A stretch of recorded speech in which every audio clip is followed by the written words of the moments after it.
L'entrepreneur du jour, c'est Jérémy Josserand. Bonjour. Bonjour. Vous avez fondé le cabinet Josserand Audoir. Vous accompagnez les entrepreneurs et les dirigeants.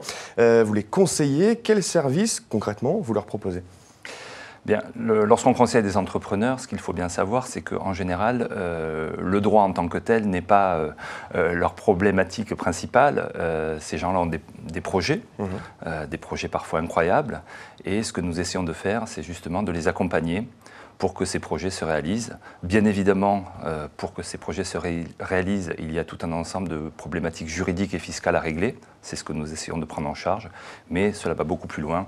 Nous essayons de les conseiller également en leur donnant toute l'expérience que nous pouvons retirer du conseil que nous donnons à l'ensemble de nos clients. Ces problématiques juridiques, elles sont parfois négligées par les entrepreneurs ? Totalement. L'entrepreneur est complètement obsédé par son objectif, son projet.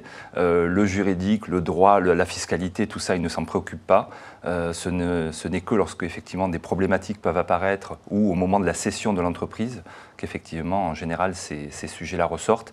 Nous essayons justement de leur faire prendre conscience de la nécessité de s'en préoccuper un tout petit peu avant. Alors, vous venez d'ouvrir ce cabinet Josserand Audoir, mais ça fait plus de 10 ans que vous conseillez les entrepreneurs. Concrètement, quels écueils avez-vous été confrontés avec ces entrepreneurs ? Bien, comme je vous disais, la problématique, c'est que les entrepreneurs considèrent que tout est possible, et c'est bien ça qui fait qu'ils réussissent. Ce sont des rêveurs. Ce sont des rêveurs, et nous leur remettons un petit peu les pieds sur terre, malheureusement, tout en essayant de ne pas être la personne qui dit non, parce que c'est le gros reproche que souvent les entrepreneurs font aux avocats. On essaye de ne pas être des empêcheurs, mais plutôt des facilitateurs. Et donc, nous essayons de trouver des solutions pragmatiques à leurs problèmes qui vont à la fois leur permettre de respecter la réglementation tout en leur permettant de réaliser leurs projets. Si on se met 2 minutes dans la peau d'un entrepreneur, qu'est-ce qu'il ne faut absolument pas négliger d'un point de vue juridique ? Bien, tout d'abord, c'est la protection du patrimoine de l'entreprise. L'entreprise a une valeur parce qu'elle dispose d'un certain nombre d'actifs incorporels, des marques, des brevets, un certain nombre de droits. Et ça, c'est vraiment la chose à ne pas louper dès le départ. Et je pense le deuxième point, si on doit en retenir un second, c'est d'impliquer ses collaborateurs. C'est le credo de Croissance Plus, vous le savez, et c'est vraiment ce qui fait la différence entre une entreprise qui réussit et les autres. Lorsqu'on implique ses collaborateurs, que ce soit en termes de management, mais également en termes de capitalistique, on se rend compte que cela donne une puissance incroyable à l'entreprise.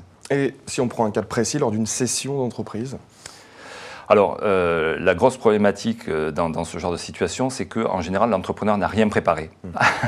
Il a avancé. Ça se fait du jour au lendemain ou c'est... Ça ne se fait pas du jour au lendemain parce qu'en général, la personne a déjà on a quand même préparé réfléchi, la cession. Absolument. Et justement, s'y prendre très en amont, commencer à regarder son organisation patrimoniale, se préoccuper de la fiscalité, quelle sera la fiscalité applicable aux produits de cession, parce que c'est souvent le travail de, je dirais pas d'une vie, parce qu'aujourd'hui les entreprises se cèdent avant le départ en retraite, mais en tout cas c'est tout ce que l'on gagne après de longues années de labeur.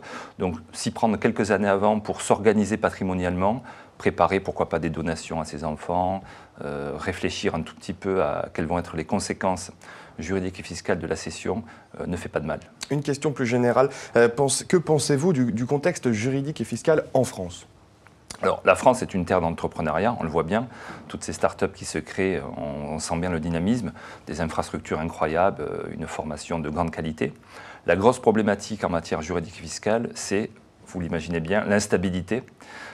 Beaucoup de mesures sont prises pour favoriser l'entrepreneuriat, que ce soit en matière juridique ou fiscale, peut-être trop, et surtout la norme est appliquée de façon peut-être un petit peu trop volatile par les pouvoirs publics. C'est-à-dire volatile ? C'est-à-dire que l'entrepreneur a besoin, lorsqu'il prend une décision, de savoir exactement quelles vont être les conséquences juridiques et fiscales de cette décision dans les 2, 3, 4, 5 ans. Or, on sait très bien que chaque année, on a au moins 2 lois de finances, on en a eu 4 parfois, et ça, c'est vraiment très difficile à gérer pour les entrepreneurs. C'est un piège pour les entrepreneurs ? C'est un piège, et à la fois, il faut savoir le gérer, donc ça veut dire qu'il faut mettre en place des mécanismes qui sont suffisamment souples pour pouvoir être modifiés lorsque la norme change et que l'on puisse s'adapter. Et c'est là que vous intervenez. Absolument. En les conseillant. Vous avez un profil particulier dans notre série des entrepreneurs du jour sur l'opinion.fr en partenariat avec Croissance Plus, puisque vous n'êtes pas adhérent de Croissance Plus, mais vous êtes un partenaire. Qu'est-ce que vous apportez au réseau Croissance Plus? Alors, nous essayons d'apporter l'ensemble de notre expertise, d'abord, l'expertise juridique et fiscale du cabinet. Nous participons activement, notamment, par exemple, à la commission fiscale, animée par Christian Nouel. Et puis surtout, nous essayons de leur apporter l'ensemble de l'expérience que nous pouvons retirer des conseils que nous donnons à nos clients, puisque, vous le savez, Croissance Plus, c'est 400 entrepreneurs qui sont tous à des stades de développement très variés. Certains sont des startups, d'autres sont déjà introduites en bourse. Et ce que les entrepreneurs recherchent, c'est comment est-ce que tu as fait, toi, pour passer du stade, je dirais, 0, du stade 1 à l'introduction en bourse. Voilà. Et donc, c'est ça que nous essayons de leur apporter, toute l'expérience accumulée avec nos clients. Je m'arrête un instant sur les startups, justement. Quel regard portez-vous? Quels conseils vous leur donnez, vous? Alors, à ces jeunes entrepreneurs qui se lancent, qu'on se rêve, on le disait au début. Oui. Alors effectivement, il y a énormément de startups en France. On est amené à en côtoyer un certain nombre, certaines assez incroyables. Le premier conseil, je pense effectivement, c'est de se faire bien accompagner.